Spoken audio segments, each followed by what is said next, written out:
Amados irmãos, a paz do Senhor a todos, paz de Cristo, Shalom Adonai. É bom poder trazer mais uma mensagem simples, uma mensagem devocional, e vou pedir para quem puder ler, mas quem não puder ler, apenas medite na passagem. Primeiro livro de Reis, Antigo Testamento, capítulo 17, versículos 7 a 16. Eu vou fazer a leitura de um modo bem compassivo para que todos possam compreender, para que seja tranquilo, que diz: Mas, passados alguns dias, o ribeiro secou, porque não chovia sobre a terra.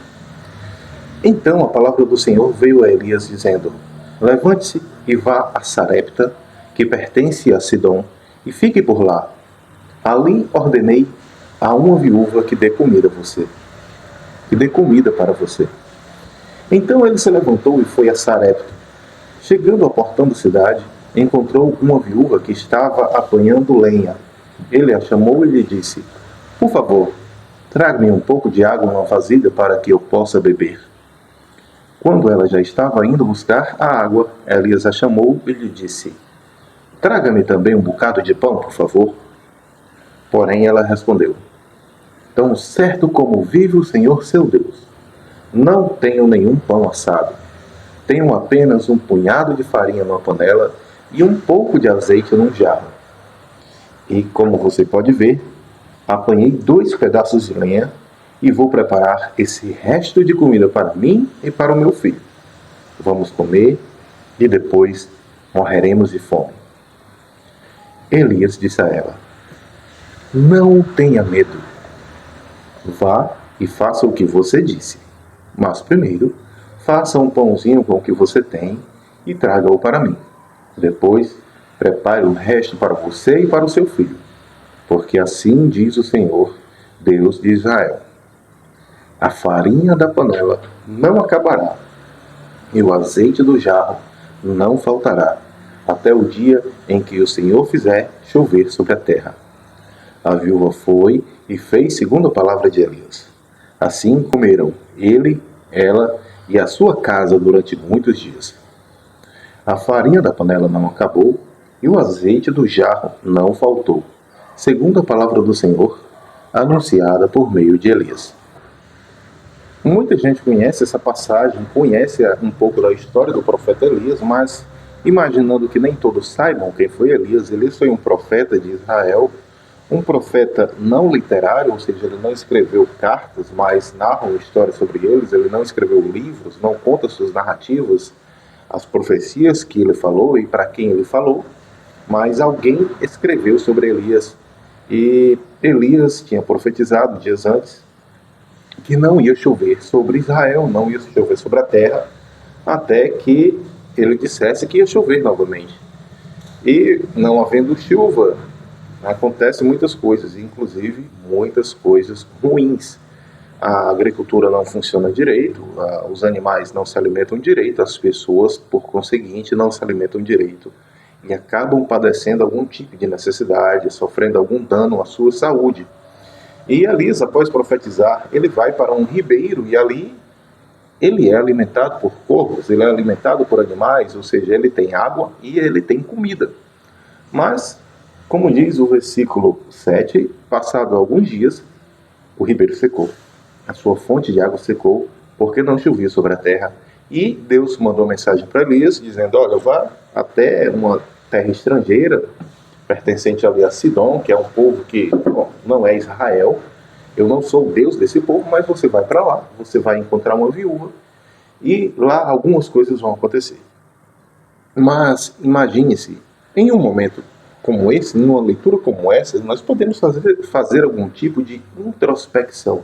Nós podemos fazer uma análise de nós mesmos a partir de, imaginemos, 2 personagens dessa história, Elias e a viúva. E eu pergunto a você que está me ouvindo: você se parece com Elias, o cara solitário, que possivelmente se encontrasse satisfeito com o que tinha naquele ribeiro, longe das pessoas, longe dos problemas, longe de falar profecias, longe de qualquer outro tipo de perturbação? Elias tinha alguma coisa. Você se parece com ele? Mas, e agora vai sair um pouco da sua solitude para se aventurar em um território estrangeiro e fazer uma coisa que é pedir ajuda a alguém. Mas não é qualquer alguém. Você se compara com Elias, você parece com Elias, ou talvez nós nos parecemos com Elias, em estarmos satisfeitos com o que nós temos, mas e a outra personagem da história? Por exemplo, de repente você pode se identificar com a viúva. Elias, quando chegou lá, ele percebeu que ele estava pedindo os últimos centavos, toda a riqueza que aquela viúva tinha, toda a riqueza de bens materiais que aquela viúva tinha. Porque quando você está com fome, quando você está padecendo necessidades, as demais coisas tendem a não importar tanto quanto o que você tem para comer. Então Elias estava pedindo os últimos centavos daquela mulher. Ou você se identifica com a viúva e imagina que Elias está pedindo demais. Uma pessoa que chegou agora e que já pede tudo que você tem, talvez seja difícil para você abrir mão de alguns conceitos, aqueles conceitos ou aquelas coisas que você acha que são suas, que é a última coisa que você tem, aquela coisa que você acha que é o seu último punhado de farinha, que é a sua última gota de azeite, que é toda a sua riqueza. E eu peço que estenda sua mão, olhe para a sua mão aberta, feche e abra sua mão novamente. E imagine que o pouco de farinha que você pode segurar nessa mão que você está olhando nesse momento é tudo o que existe entre você e a morte. Mas não só a sua morte, mas a morte do seu ente querido, que era o filho da viúva. Essa sua mão aberta é um punhado de farinha. E foi isso que Elias pediu para aquela mulher. Podemos imaginar como Elias estava se sentindo. Você está se sentindo como Elias? Ou podemos imaginar como a viúva estava se sentindo? Você acha que você se sente mais como a viúva? E nesse momento, dentro dessa nossa pequena e rápida meditação, dessa introspecção, dessa caverna mental em que nós podemos entrar e analisar tudo que nós estamos vivendo, eu oriento você em um momento seu oportuno para você orar e pedir a Deus uma orientação sobre o que seria a sua panela de farinha hoje. O que é a sua panela de farinha? Algo que precisa ser abastecido. Algo que precisa para que você continue vivendo e continue trazendo vida para os seus. Qual é a sua panela de farinha? Seja sincero. Não pense que você está errado em falar a Deus sobre o que é a sua panela de farinha. Não pense que você está pedindo demais ou que Deus está pedindo demais de você. Analise qual é a sua panela de farinha. No início, a viúva acreditou e fez aquele pão para Elias, um punhado de farinha, em que era para 2 pessoas, ela teve que dividir para 3.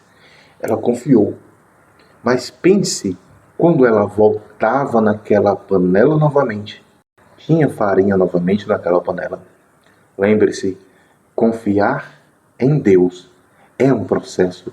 Confiar em Deus é um processo de voltar sempre à panela, enfiar a mão na panela, encher a mão de farinha e fazer o pão para se alimentar e alimentar o próximo. Confiar em Deus é um processo.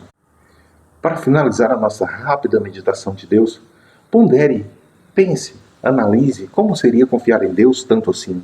Confiar na sua palavra, confiar na sua mensagem, confiar no seu direcionamento, confiar que Deus pode abastecer a sua panela. Lembre-se, volte na sua panela. Ore a Deus sobre o que seria a sua panela, sobre o que precisa ser cheio na sua vida. Confiar em Deus é um processo. Confie em Deus mais um punhado. A cada dia, um punhado de farinha. A cada dia, um punhado de fé.